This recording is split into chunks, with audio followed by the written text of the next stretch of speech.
இனிமே கண்ணை மூடிட்டு கடலை எண்ணெய் வாங்கலாம்.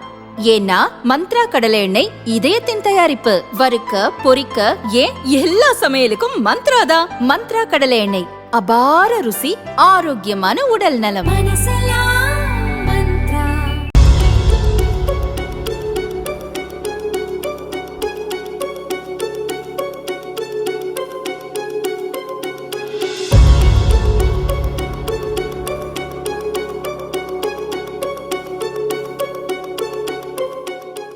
புதுச்சேரி சட்டசபைக்கு ஏப்ரல் 9 தேர்தல் நடைபெற உள்ளது.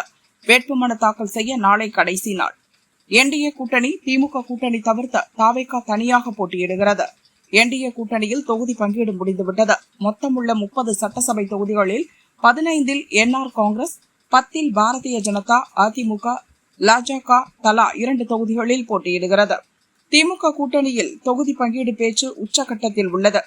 இச்சூழலில் புதுச்சேரியின் 30 தொகுதிகளுக்கான தாவேகா வேட்பாளர்களை அக்கட்சித் தலைவர் விஜய் அறிவித்துள்ளார்.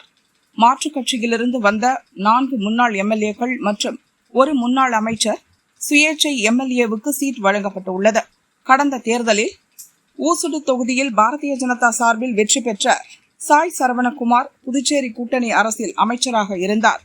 இந்த முறை அவருக்கு மீண்டும் சீட் வழங்கப்படாததால் அவர் பாரதிய ஜனதாவிலிருந்து வெளியேறி தாவேகாவுக்கு சென்றார்.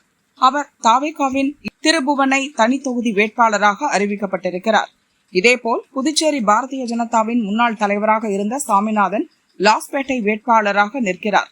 அதிமுகவில் இருந்த முன்னாள் எம்எல்ஏக்கள் அசனாவுக்கு காரைக்கால் தெற்கு தொகுதியும், பெரியசாமிக்கு நெட்டப்பாக்கம் தனி தொகுதியும் ஒதுக்கப்பட்டுள்ளது. காங்கிரஸில் இருந்த முன்னாள் எம்எல்ஏ தனவேலு பாகூர் தொகுதியிலும், சுயேட்சை எம்எல்ஏ பிரகாஷ்குமார் முத்தியால்பேட்டை தொகுதியிலும் போட்டியிடுகின்றனர்.